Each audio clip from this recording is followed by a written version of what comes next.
过来过来，好听话，一喊就过来了。玩累了吧？嘿，又被什么东西吓跑了。有只鸟飞过来吓跑了。这3只小家伙警惕性还挺高的，只要有风吹草动，马上飞去藏起来，飞到我的脚下面了。我经常守卫它们，特别的粘牙，只要看到我就会飞到我身上，飞到我手上了，以为有吃的了。都饿了吗？那回去给他们拿点吃的吧。来，给他们喂点吃的。都饿了吧？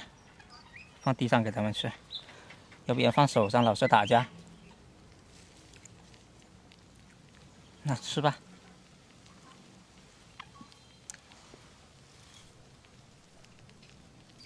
这是我放养的3只小文鸟，白天就放它们出来玩，晚上就关在笼子里，跟养鸡一样，感觉就养了3只小鸡，真的跟养鸡没多大区别。上次有个粉丝说，这样子放养迟早会被有隼捉去吃了，但是这样子它们自由啊，开心啊。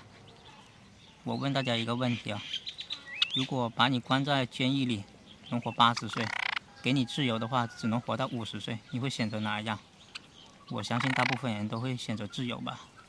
放养肯定是有风险的，只要他们开心就行。他们警惕性很高的，有隼也没那么容易捉到它。只要有一点点风吹草动，马上飞去躲起来。他们也不飞远，就在附近玩，聪明得很。吃完了还在跟着我呢，跟在我脚下，就怕踩到它们。哎，飞过来了。有时候很听话，有时候就不怎么听话。来，过来洗个澡吧，身上好脏了。它们警惕性特别高，有点小动静马上飞去藏起来。来，过来洗澡了。对，进去把羽毛洗干净。它们老是飞去啄一些树叶，把头上搞得脏脏的。有时候它们很听话，有时候不怎么听话。它们玩得正兴奋的时候，怎么喊都喊不动的。要看它们的心情，饿的时候，跟它们无聊的时候，一喊它就过来了。玩得兴奋的时候，怎么喊都喊不动。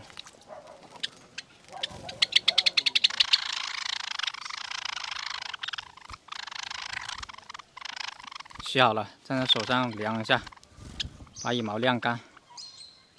这2只家伙爱进就打架，怎么这么调皮呢？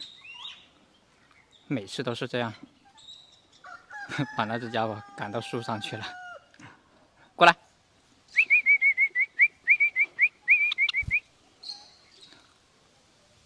还是这一只小家伙乖，看就趴在我手上，还单着脚呢，练起了金鸡独立，都没洗干净呢，这羽毛都不是很湿，头上都没洗干净，可能是那个井水太冷了，太凉了，不过也干净多了。